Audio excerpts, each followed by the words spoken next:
Quanta luz nesse ambiente descendo sobre nós, vibrando em nossa mente.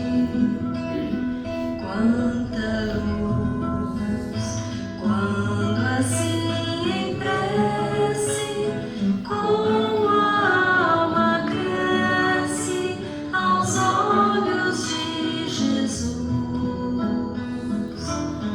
Quanta luz, pois em oração a voz do Mestre fala ao nosso coração.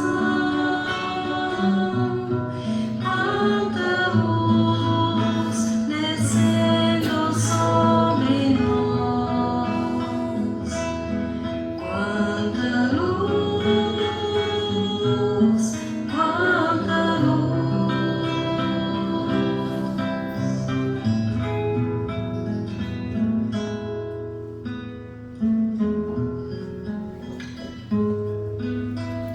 Envolvidos pelas vibrações desta canção, pelas vibrações desta casa, vamos abrindo nosso coração, nos colocando em prece nesse momento, agradecendo pela oportunidade de estarmos aqui para receber as vibrações que precisamos, o aprendizado que precisamos para a nossa evolução.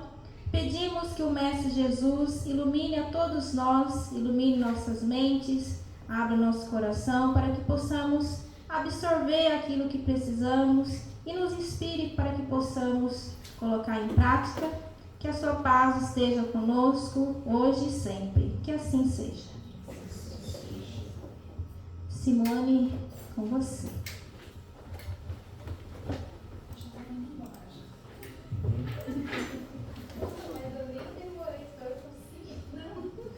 Só o Pai Nosso e a canção Quanta Luz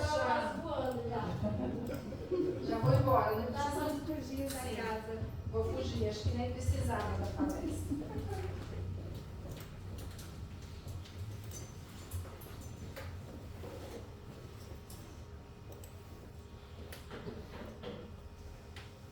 Vou tentar usar esse daqui, muita tecnologia, mas vamos lá. Boa noite a todos. Que a paz do nosso Senhor Jesus Cristo estejam com todos e que as bênçãos de Deus se façam presentes em vossos corações. Muito obrigada. Eu falei para ela brincando, mas só o Pai Nosso que nós tivemos e a canção Quanta Luz. Quantos ensinamentos nós já não tivemos nesse início? Realmente é uma dádiva para nós esse trabalho. E hoje eu vou falar um pouquinho de outras vidas de Emmanuel. Trouxe algumas obras para conversarmos. Vamos lá. Para iniciar.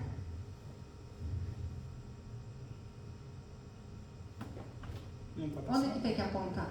A setinha para a direita ou à esquerda. Tá Então, ligado? mas aqui? Tá desligado. Deixa eu ver. Do lado. Eu também faço isso.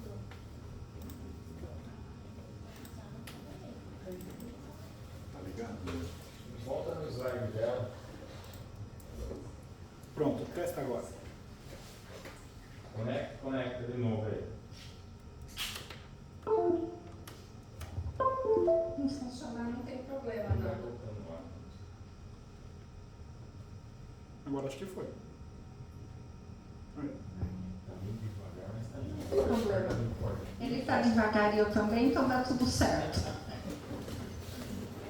Vamos lá. E para iniciarmos esta noite, vou começar com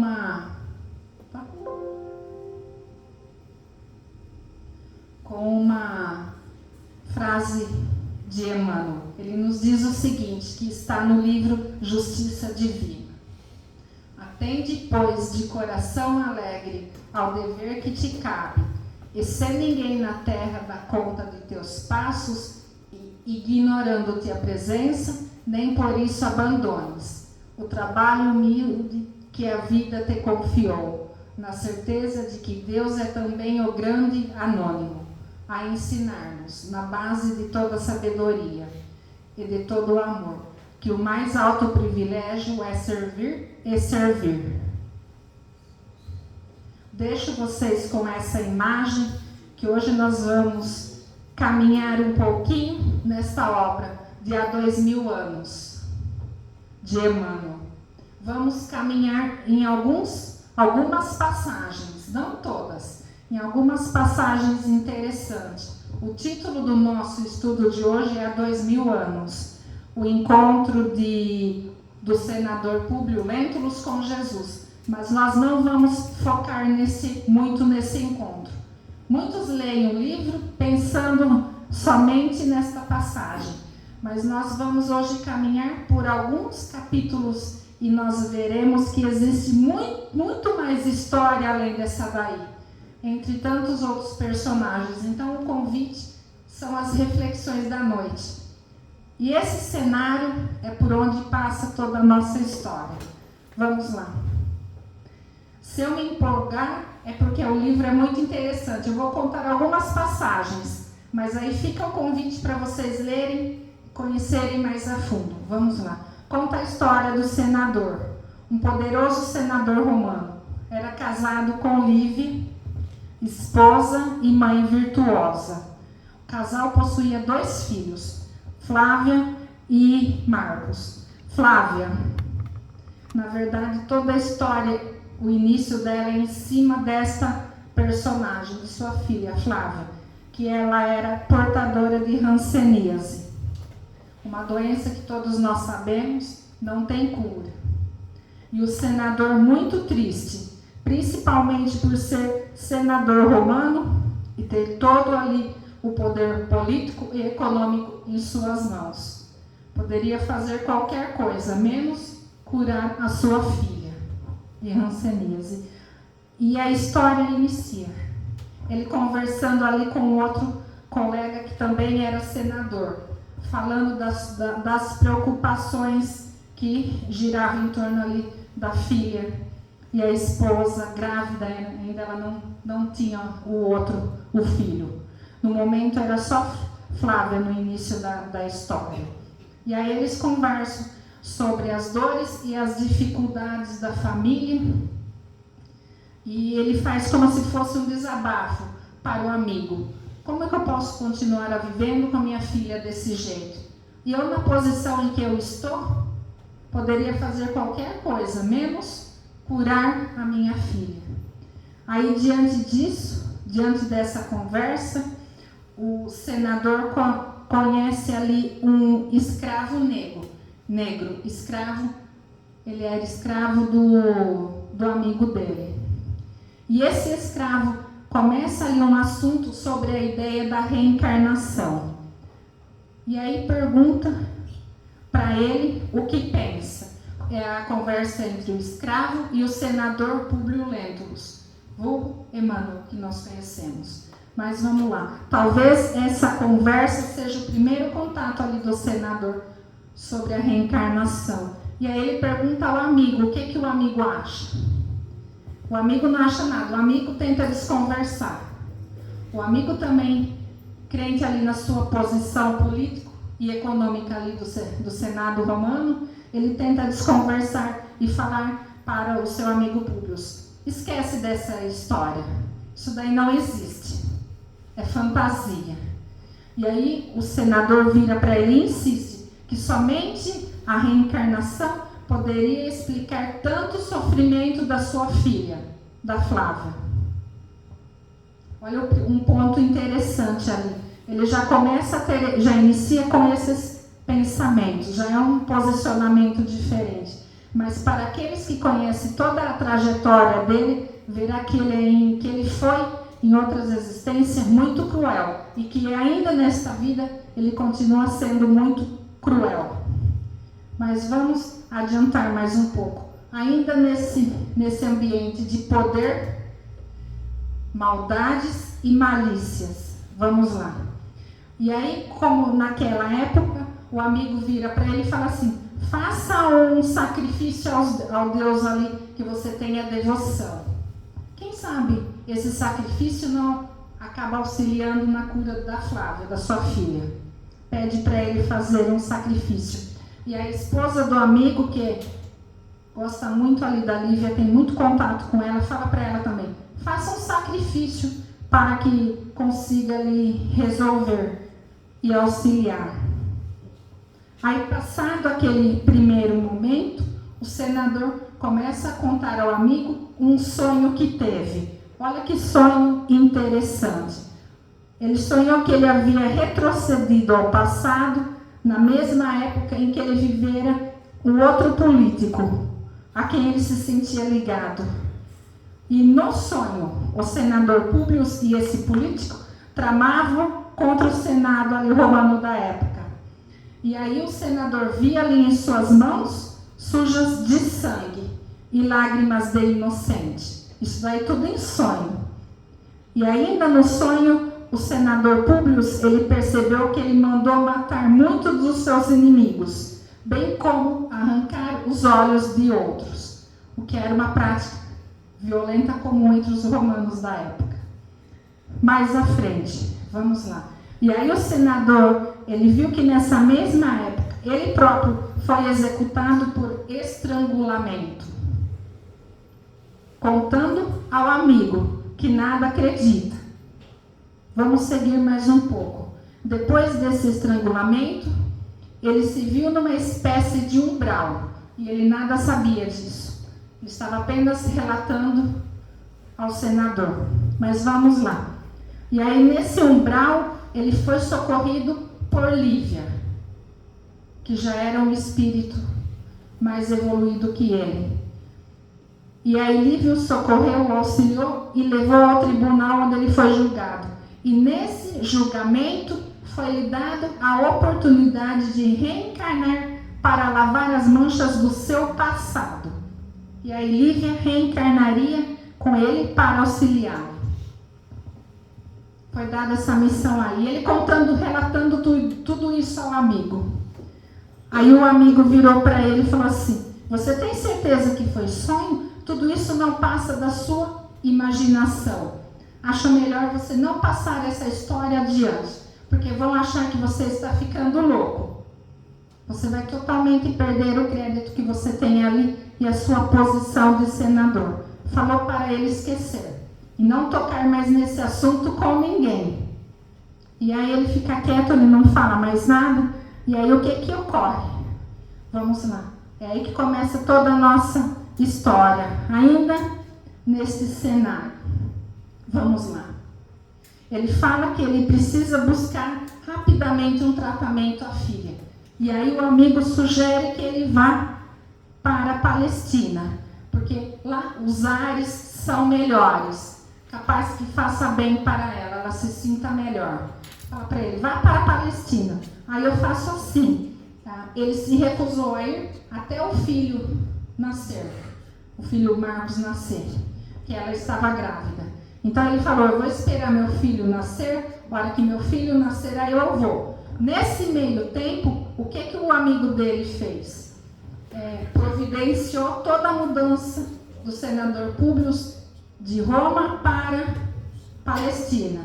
De que maneira? Providenciou tudo, até o cargo. O mesmo cargo que ele ocupara ali político, os privilégios, fez com que ele continuasse com esse privilégio lá na Palestina também.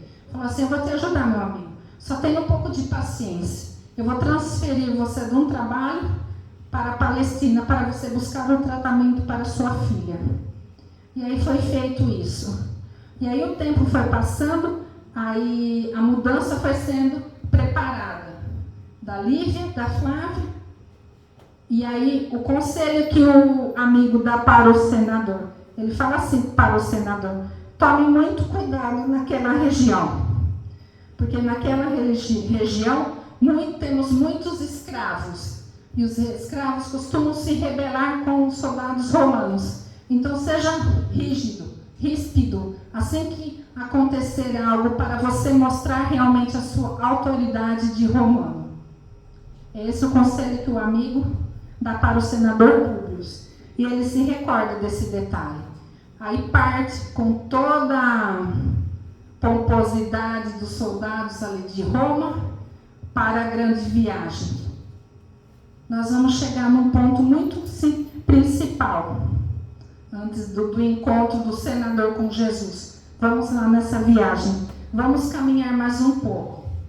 Nesse caminho, o que ocorre? Ele chegando na Palestina, com todos ali, tudo preparado para recebê-lo.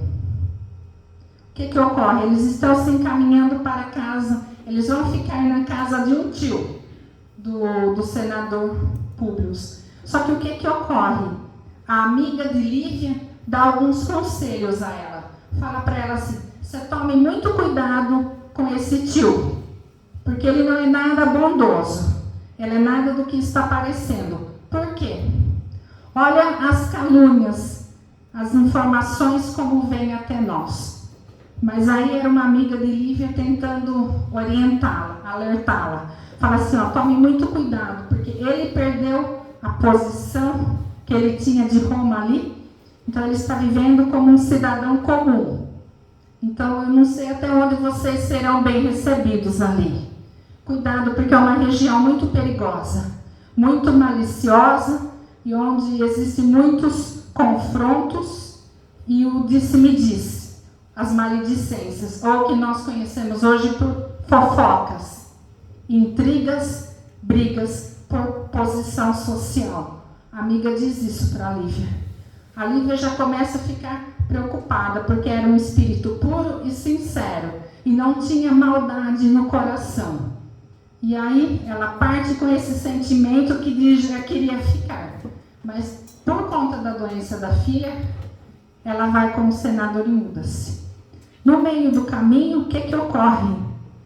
Aí já tem um outro personagem muito importante.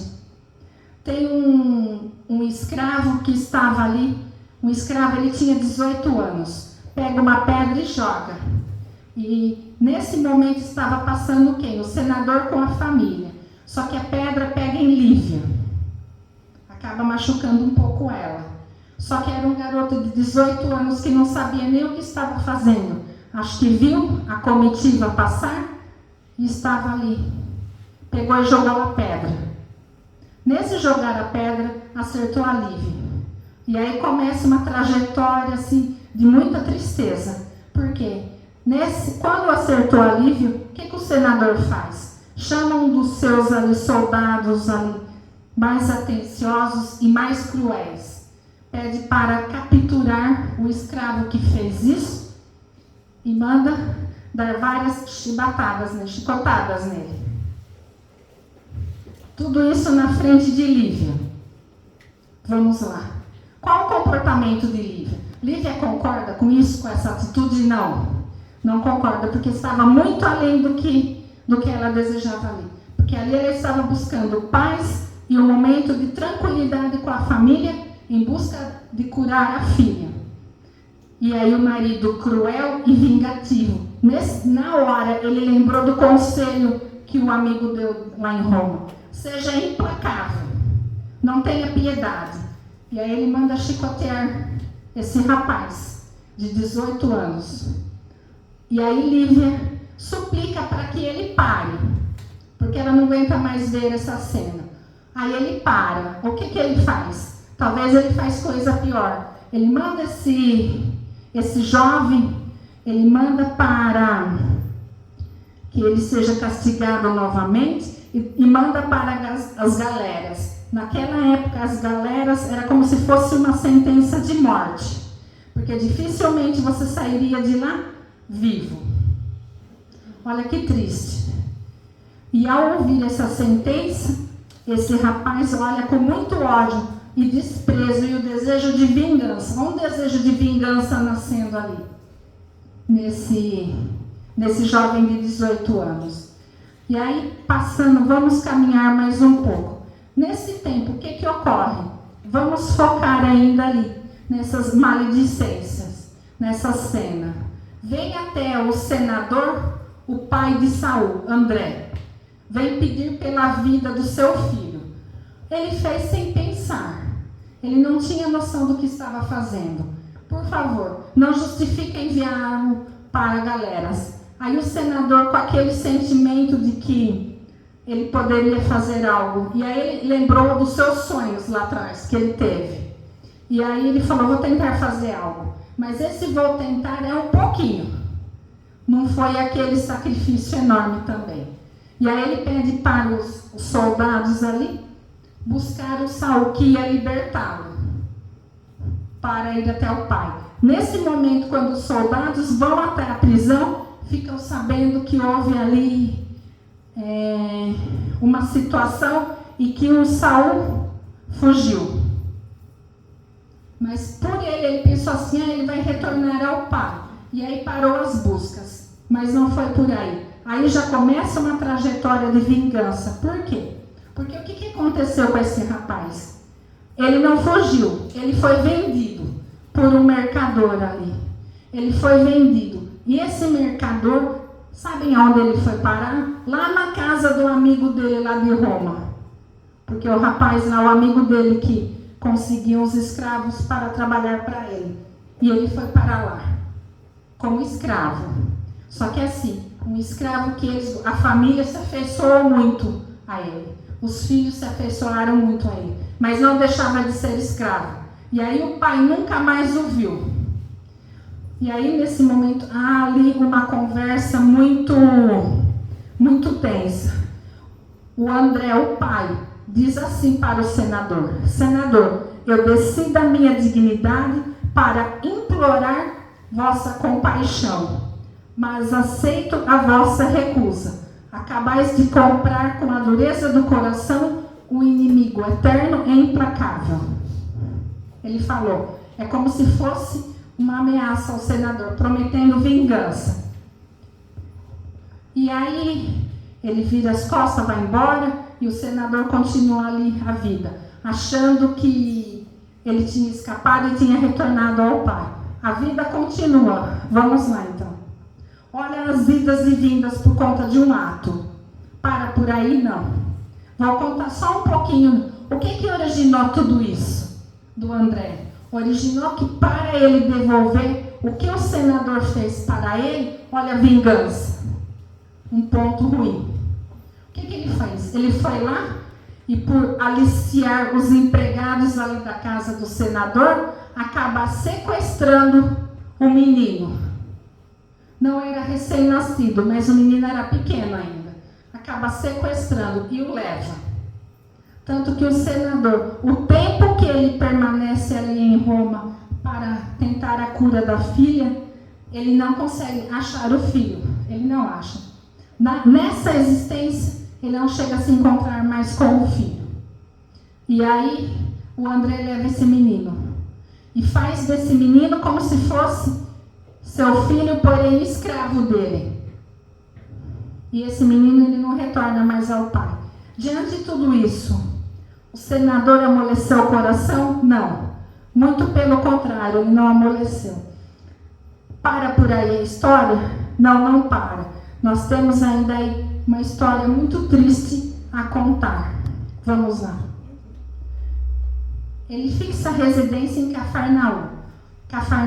E aí a saúde da filha da Flávia piora. E aí junto ali da família nós temos uma personagem importante, Ana, criada de Lívia, convertida ao espiritismo, ao cristianismo, desculpa. Mas vamos lá então, Ana. Ao mesmo tempo que nós vemos, por um lado, os conselhos do amigo ao senador Públio para ele ser implacável e não amolecer o coração em momento algum. Então ele seguiu o que o amigo falou. Ali, uma influência. Vamos a outra influência. Uma influência boa, da Ana.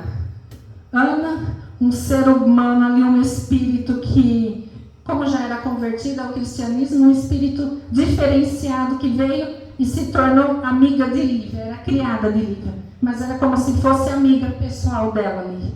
E lhe apresentou os ensinamentos de Jesus.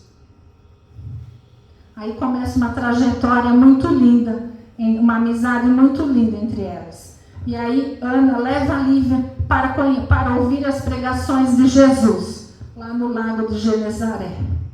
e começa a despertar o interesse naquele homem, em Lívia. Por quê? Porque todos já falavam de curas e de benefícios que Jesus trazia. E aí a Flávia ouve a conversa da criada e da mãe. E chega ao pai e fala assim: pai, eu quero conhecer Jesus. Eu quero ir ver Jesus. O pai fica muito bravo. Porque um soldado romano, como que eu vou levar, vou me sujeitar a baixar, a descer até esse homem humilde, sem instruções, ignorante? Como que um soldado romano vai procurar? E aí ele vai a pedido da esposa e a pedido da filha. Ele vai ao encontro de Jesus. E esse encontro, ele é belíssimo, com muita dor e muito sofrimento, porque esse encontro é o que gira todo esse livro aí, que é um convite. E aí tem um diálogo muito interessante. Eu não vou ler o diálogo porque ele é meio extenso, mas é um diálogo muito interessante entre Jesus e o senador, porque ali é uma oportunidade. Quantas oportunidades nós temos ali de aceitar esse convite, de caminhar com Jesus e deixarmos para trás o homem velho e seguir a partir de agora. Quando eu vi aquela imagem de Jesus estendendo as mãos, é isso que ele fez para o senador, e quis trazer o senador para o lado dele. Só que aí o senador, como ele poderia aceitar na posição que ele tinha? Muito materialista ainda. Naquele momento ele não aceitou. Só que aí o diálogo é importante, porque daí Jesus vira para o senador e fala: ainda bem que você veio me procurar à luz do dia, para que você veja toda a beleza da natureza, tudo que está à nossa volta, e que não é tão simples o quanto pareça. E que o que eu vou fazer não é por você, não é por sua posição de ser um senador romano influente, não, mas é por Lívia. E aí Jesus fala de Lívia, um coração amoroso e bondoso, uma joia. Fala assim que o que ele vai fazer é pela fé dela. E aí desenrola ali, e aí o senador vira e continua a sua ali. Ele não quis falar nada, só que ele se emocionou muito e ele não sabe explicar o porquê. Ele até chorou nesse encontro dele com Jesus, só que ele não soube explicar. Só que assim, naquele momento, ele estava praticamente com os olhos fechados para esse tipo de sentimento, porque era um senador. Como que eu vou me humilhar? Para ele era uma humilhação, diante de um homem simples e ignorante. Como que eu vou me humilhar, pedir ali a cura da minha filha? Vou me ajoelhar perante ele. Eu sou um senador. E senador romano, a posição dos romanos naquela época era, eles entendiam que eram superior, que eram maiores. Então pensem comigo, como foi esse encontro? Muito difícil. Só que ele entendeu ali no seu íntimo que naquele momento ele estava perdendo uma oportunidade preciosa de seguir o mestre. Só que ele ainda não entendia o porquê, o que estava acontecendo ali. Foi entender muito tempo depois, mas ele não aproveitou naquele momento. É o convite que nos faz a todo momento. O que nós estamos fazendo hoje na casa religiosa? Estamos tentando aprender um pouquinho do Evangelho, a sua mensagem. Só aprender é só conhecimento? Não, não é. É você colocar em prática também no seu dia a dia. É você sair aqui da casa e logo mais ser uma pessoa melhor do que você entrou. É fácil? Não. Se fosse fácil, nós não precisaríamos estar numa casa de oração. Nós não precisaríamos buscar a ajuda dos passes, da água fluidificada para nos auxiliar nesse caminho. Não precisaríamos buscar os recursos da oração, das músicas, para lembrar da onde nós viemos, o nosso surgimento. Então é tudo muito difícil, mas não é impossível, é uma caminhada. Então é o convite que Jesus faz ao senador. E ele diz ao senador, não com essas palavras, mas ele fala assim: você pode não aceitar agora, mas em algum momento da sua existência você vai aceitar. E ele aceitou. Tanto que nós temos aqui Emmanuel para nós. Demorou, foi duro? Foi. Ele precisou sofrer muito. E sofreu praticamente sozinho. Porque diante de tudo isso, aconteceu só isso nessa história? Não. Vamos voltar um pouquinho à vida de Lívia. Foi fácil lá na Palestina? Não, não foi. Porque entre tantas calúnias nós vemos ali, temos o Pôncio Pilatos, que era o superior, no caso ali na região. E ele, por ser assim, uma pessoa muito difícil de se lidar, e ele se sentia atraído sempre pelas mulheres que chegavam. Ali não foi diferente. E aí o que aconteceu? Ele começou a investir em Lívia. Só que Lívia não queria nada. Lívia já sabia de todo o histórico dele. Ela não foi ali para isso. Ela prezava muito o seu casamento ali. Ela era uma mãe realmente virtuosa. E aí ele empregava todas as suas forças para tentar trazer Lívia para o lado dele. Só que no meio de tudo isso, foram lá influenciar o senador para que ele se voltasse contra a esposa. E foi o que aconteceu. O senador se voltou. Achou realmente que Lívia estava o traindo. Porque tinham mais pessoas interessadas em desmanchar aquela família. O interesse deles ali na Palestina era somente a busca da cura de Flávio. Mas o interesse do restante era na posição social que o senador tinha e na pureza de Lívia. Não, mas ela chega aqui com esse porte todo, não. Nós vamos tirar isso daí dela.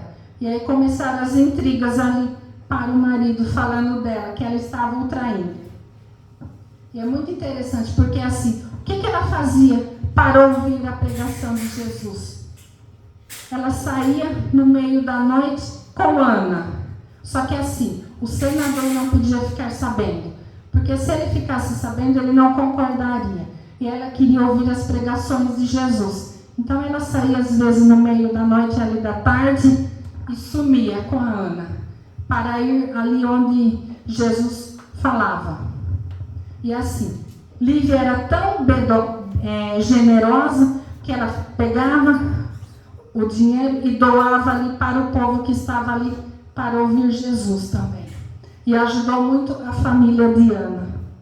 Muitas vezes ela trocava até de roupa para ela ir até o mestre de uma maneira humilde e simples, não como esposa do senador. E ela ia, se misturava no meio ali do povo, como se fosse um faminto. Só que a fome que ela tinha é muito além da fome material que todos tinham ali.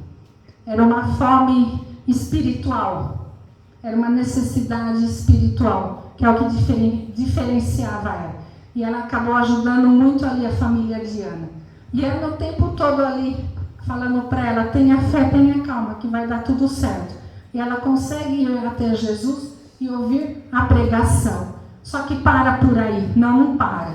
Estou contando bem rapidamente para ficar o interesse na leitura do livro. Para por aí, não para. E aí nessas conversas, o que ocorre?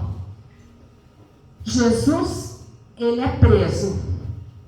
Preso, vai até Pilatos. Pilatos lava as mãos porque não quer se comprometer. Pilatos reconhece que Jesus não precisaria estar ali, mas como ele não quer se comprometer e ele quer manter a posição de maldade dele, condena Jesus. Aí o que Lívia faz? Lívia chega, conversa com o senador fala, eu não posso interferir. Foi a decisão de Pilatos. E ela vai lá e se humilha. Ela quer falar com Pilatos, pedir pela vida de Jesus. Olha a simplicidade dela. E ela vai. Só que nesse de ir chegar ali à casa de Pilatos, o que Pilatos faz? Pilatos ainda não desistiu. Pega a Lívia e leva para um quarto especial. Nesse momento tem outras pessoas olhando, vendo o ato. Para por aí, não. Lívia está ali suplicando pela vida de Jesus ao Pilatos. E mesmo assim ela não cede. Só que nesse instante, tem alguém lá na orelha do senador falando para ele, nesse momento a sua esposa está te traindo com Pilatos, vai lá que você vai ver. E ele vai ver ela saindo dali. Mas o que ela foi fazer ali? Ela foi pedir pela vida de Jesus, na sua simplicidade.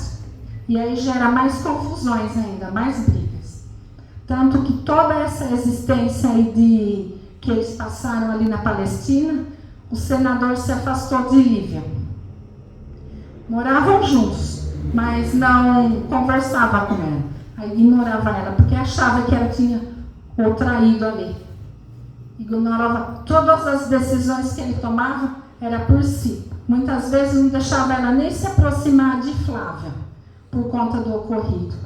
E aí vamos lá prosseguir mais um pouco. Para por aí? Não para. Eu vou até um certo ponto, aí eu vou parar, porque a história ela é bem longa.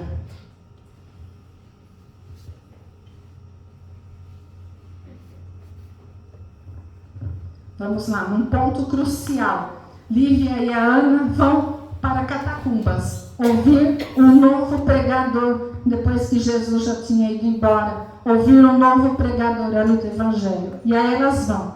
Só que aí Lívia vai com a sua roupa de Patrícia mesmo. Vai e Ana. No momento que elas estão ouvindo, soldados se aproximam, porque estava aproximando a festa da Páscoa. E eles precisavam festejar. E tinham preparado uma homenagem ao senador, ao marido dela. E como eram as homenagens geralmente? Era nos circos de Roma, onde os cristãos eram sacrificados. Aí o que ocorre? Está ali a Lívia e a Ana ouvindo a pregação. Chegam os soldados para levar todos. O que Lívia fala para Ana? Troca de roupa comigo. Ana, no momento, ela rejeita. Ela não quer. Porque acha? Não, troque de roupa comigo. Porque eles vão ver que você é uma Patrícia e você vai para casa. E eu fico. Ela rejeitou até o último momento, mas aí a Lívia obrigou a ela. Aí ela trocou. Lívia ficou simplesmente com um camafeu que ganhou do senador. Ali. E aí eles vêm e começam a separar o povo que está ali, e aí vê que Ana está bem vestida como uma Patrícia, e fala para Ana, vai para casa. E aí a Lívia fica. Ana não se conforma, porque ela sabia o que iria acontecer, e ela queria participar ali do sacrifício. E ela vai para casa, e a Lívia fica. O que ocorre? Vamos lá adiantar mais um pouquinho. Ela vai para casa, encontra ali o senador, depois do final da festa, e relata para o senador o que aconteceu. O senador acende uma luzinha e vai lá até o circo. O que acontece com aqueles que ficaram ali, aqueles cristãos? São jogados aos leões. E aí o senador, quando percebe o que aconteceu, vai lá no circo e vê. Pergunta o que aconteceu com os restos dos cristãos. E aí fala, os restos dos cristãos foram queimados. E nesse momento, onde que eles foram lá? Ele encontra o camafeu que estava com a Lívia. E aí ele já sabe de toda a história, de tudo o que aconteceu. Imagina o arrependimento que não bate nesse momento. Porque alguns anos depois, ele volta para Roma, e aí, com o tempo, as pessoas eles vão ficando mais flexíveis e mais sinceras. Aí, esses que fizeram a cabeça do senador contra a esposa, contam tudo o que aconteceu. Que em momento algum, ela te traiu. Ela foi ali, sincera, e esteve sempre ao teu lado. E aí bate o arrependimento. Mas aí ela já tinha ido embora e ele estava ali ao caminho. Mas aí ele fica sabendo. Só que aí já foi. Só que no meio de tudo isso, vamos lá. Nós temos aqui. Eu trouxe aqui para ilustrar a nós também, para nos auxiliar nesta noite, uma carta de Paulo aos Hebreus. Olha como as histórias elas vão se juntando. É esse o meu intuito desta noite. Trouxe alguns livros para vocês. Há 2000 anos, essa passagem ela está em um capítulo do livro da obra Segue-me. E é uma carta de Paulo aos Hebreus. O que ele diz? Vamos lá. nem haja alguma raiz de amargura que brotando nos perturbe, e por meio dela muitos sejam contaminados. O que quis dizer essa frase? Que haja alguma amargura. Quantas amarguras ocorreram ali nessa família? Por conta da atitude dele com o jovem ali. Ele podia ter sido firme, poderia ter sido firme, mas não da maneira como ele foi. Já tinha castigado. Libera o rapaz, não liberar para as galeras, que é onde não se voltava realmente. Ali já começa uma história de vingança. Quantas amarguras vão brotando ali? Muitos sejam contaminados. Quantos não foram contaminados com as maledicências ali, com o que foi falado? A família toda, só do senador não. Porque ali o André, para conseguir levar o menino, teve que persuadir até ali os funcionários do senador. Inclusive teve um que morreu por conta disso, que morreu envenenado por conta disso daí. Mas aí eu não vou contar mais, aí convido vocês a lerem a obra. Vamos continuar a passagem da carta de Paulo. Ele diz lá: é razoável estejamos sempre cautelosos a fim de não estendermos o mal ao caminho alheio. O que é o mal ao caminho alheio? Cautelosos. Cautelosos com a informação com que nós estamos passando. Vamos vigiar atentamente os nossos atos. Porque às vezes nós falamos: ah, mas eu estou ajudando. De que maneira você está ajudando? O que você está disseminando? O que você ouve, o que você passa ali? Mas assim, faz parte da sua história. Olha quantas maledicências eu disse e me disse nós tivemos nessa história. Foi em cima dessa história que foi escrito há 2000 anos. O encontro do senador com Jesus foi importante? Muito, muito importante. Mas girou só em cima dessa história? Não. Quantos personagens nós tivemos ali? Por vingança, discórdia, disse-me disse, todos ali envolvidos. Porque tem muitos mais personagens que eu não falei, mas que na história vocês vão ler. E ali está provando. E a carta de Paulo vem nos dizer isso daí. Vamos lá. Os outros colhem os frutos de nossas ações e oferecem-nos de volta as reações consequentes. Daí o cuidado instintivo em não ferirmos a própria consciência, seja policiando atitudes ou selecionando palavras, para que vivamos em paz à frente dos semelhantes, assegurando tranquilidade a nós mesmos. É fácil? O quanto nós conseguimos ser tóxicos para o outro? De que maneira? Queixas, discussões que não levam a nada. Você chega ali numa conversa entre as amigas aqui, estão discutindo. Aí eu venho aqui e falo: não, é verdade, você viu o que ela fez para você? Estou colocando mais ali. Mais queijo, estou sendo mais tóxico. Vai resolver alguma coisa? Não, não vai. Aí eu falo assim: vamos tomar um café comigo. Aí eu vou contar o que ela fez para você. É o que eles faziam lá na época. Vamos numa reunião comigo. E aí começa a maledicência. E aí ela vai estar para provar ao contrário? Não. Só que aí a história ela vai se desenrolando de uma maneira que vai parecendo uma teia de aranha realmente. E aí? Vamos tomar muito cuidado com as amarguras que nós temos em nosso coração. Quantas sombras nós temos em nosso coração e nós colocamos isso para o outro? A nossa vida é perfeita? Não. Nossa existência é perfeita? Não.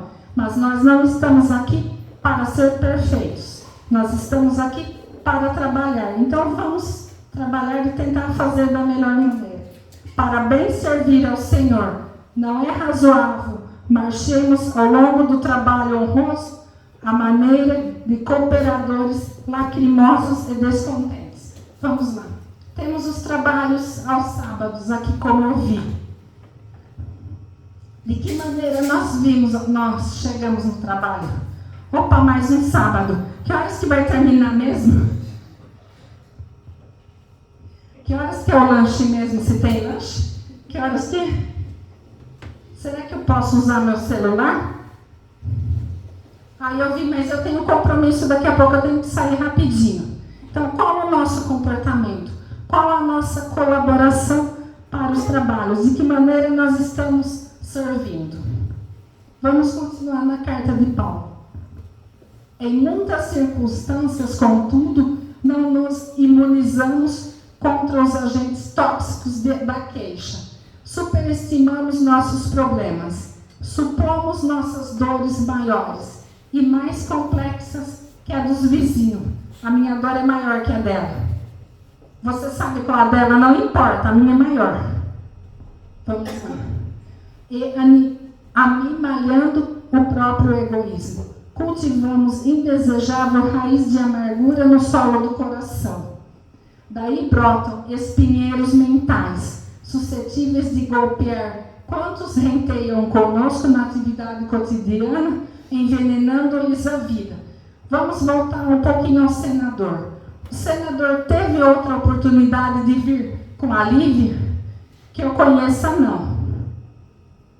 Ele perdeu. Na verdade, ela veio para auxiliá-lo. Em momento algum, ela o deixou sozinho. Mesmo quando ela partiu da espiritualidade, ela tinha um amor muito grande pelo senador. E ela olhava por ele e pela família. Mesmo depois de tanto desprezo da parte dele, ela ainda continuava ali honrando. O coração dela continuava firme. Mas vamos lá. Quantos de nós nos deixamos envenenar na vida? Muitas vezes nós ouvimos ali. Vamos ouvir notícias. Está tudo ruim. Política? Melhor nem comentar. Pula. Mas aí nós somos quem? Nós somos aquele que chega todo dia no trabalho e começa a relatar o que está ali no jornal? Ou nós somos aquele que chega ali otimista ao trabalho?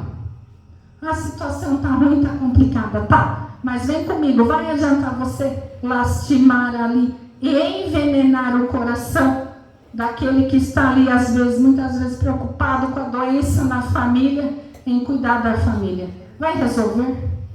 Ele vai resolver o problema ali político-econômico? Não, não vai. Então, cuidado com as nossas queixas, porque muitas vezes nós nos tornamos desagradáveis aos olhos dos outros, por conta das nossas queixas e de lastimações, que nós estamos lastimando. Você é quem? Você é aquela pessoa que chega ali para trabalhar e incentiva com ânimo, ou você já vem com reclamações? Ai, mas está difícil, o preço das coisas está tudo alto, não que vai mudar, não que o preço vai baixar, não vai baixar. A política não vai mudar, mas qual a sua posição? Vocês concordam comigo que as reclamações ali diariamente vai mudar algo? Não, não vai. Porque não é uma conversa construtiva, é uma conversa destrutiva. De que maneira nós estamos trabalhando ali? Ou de que maneira nós estamos envenenando? Às vezes o nosso amigo ali, ele está preocupado com alguma doença ali em família. E nós estamos envenenando a mente dele diariamente com os nossos problemas ali, com as lastimações. São problemas gerais, mas muito cuidado da maneira como eles são apresentados. Vocês viram na história do senador que mudou toda a história dele e da família. E colocou a perder-se, assim podemos dizer, aos nossos olhos, uma encarnação. Vamos lá. Quantas sugestões infelizes teremos coagulado no cérebro dos entes amados, predispondo-nos à enfermidade ou à delinquência com as nossas frases irrefletidas? Eu acho que terminou, vamos ver. Não tem mais. Para a nossa reflexão. Quantos gestos lamentáveis terão vindo à luz, arrancados da sombra por nossas observações milagrosas? Essa daí é uma carta de Paulo aos Hebreus. Vocês lembram da trajetória do apóstolo Paulo? Foi fácil? Não, não foi. Na sua linha, enquanto estava como soldado romano, ele assassinou muitos cristãos também. Ele estava em paz? Não. Percebam que aqui A passagem é um pouquinho da sua história. Só que depois que ele conheceu o Evangelho, conheceu Jesus, ele passou a defender os cristãos e mudou totalmente o seu comportamento. Ele fez a caminhada, ele fez a lição e ele está tentando nos passar. Olha como um livro junto à história, com as cartas de Paulo, como Emmanuel vai construindo para nós. Vamos lá. Precatemo-nos contra semelhantes calamidades que se nos instalam nas tarefas do dia a dia, quase sempre sem que venhamos a perceber. Olha que nós vemos, a doença já está instalada. Esqueçamos ofensas, discórdias, angústias e trevas, para que a raiz da amargura não encontre clima propício no campo em que atuamos. Qual é o nosso comportamento? Ah, mas eu tenho um amigo que age dessa maneira. Eu não estou falando para o seu amigo, estou falando para você. A reflexão é nossa, porque às vezes nós estamos aqui no centro e nós pensamos, fulano de tal deveria estar aqui. Isso serve para ele. Será que serve para ele? Ou somos nós que não queremos abrir os olhos, que é para nós que está sendo dita a mensagem? Porque se fosse para ele, ele estaria aqui. Então vamos começar a assumir o nosso papel. Assumir o papel que somos ali muitas vezes. Participamos desse disse-me-disse. Somos os famosos aí que vai passando a mensagem. O fofoqueiro, se assim queremos dizer, e passamos a maledicência muitas vezes. Vamos assumir o que nós fazemos. E a partir do momento em que eu conheço e que eu sei que não é certo, começo a mudar. É o convite que Paulo faz. Vamos lá. Olha o que ele termina na passagem. Todos necessitamos de felicidade e paz. Entretanto, felicidade e paz solicitam amor e renovação. Tanto quanto o progresso e a vida pedem trabalho harmonioso e bênção do sol. Por isso que no início estava lá, bênção do sol, que é o trabalho com amor e com dedicação que temos em nosso coração.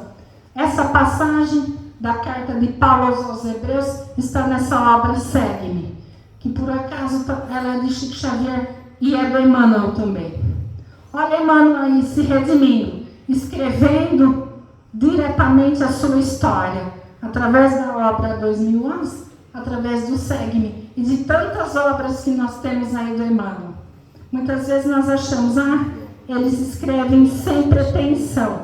Não, escrevem com pretensão. E nada mais do que justo escrever a sua própria história. E é o que ele está escrevendo. Ele colocou no seu livro a sua própria história, o que ele mesmo viveu, através de exemplos, nesse caso, que é o de Paulo. E para encerrarmos, eu trouxe aqui um livro também. Eu adoro trazer os livros e mostrar as obras. Essa daqui também é de Emmanuel e outros espíritos. É Mãos Marcadas. Então eu vou encerrar o estudo da noite com uma mensagem deste livro. Olha quantos chamados Emmanuel nos traz. Porque Emmanuel já passou por tudo isso. E ele sabe que nós vamos falhar. Então vamos tentar nos esforçarmos para não falhar. Ou para não perder a encarnação que nem ele. Vamos lá.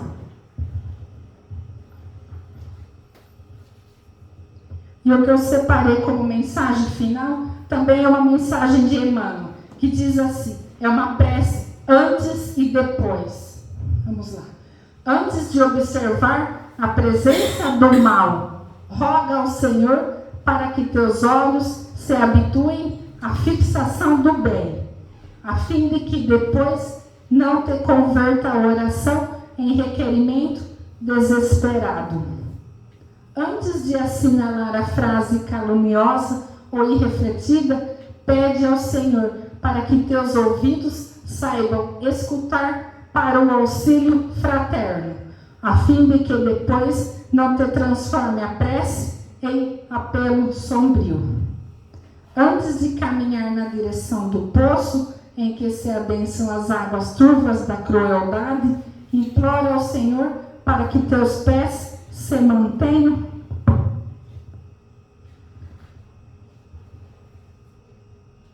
na movimentação do trabalho digno, a fim de que depois não te transfigure a petição em grito blasfematório.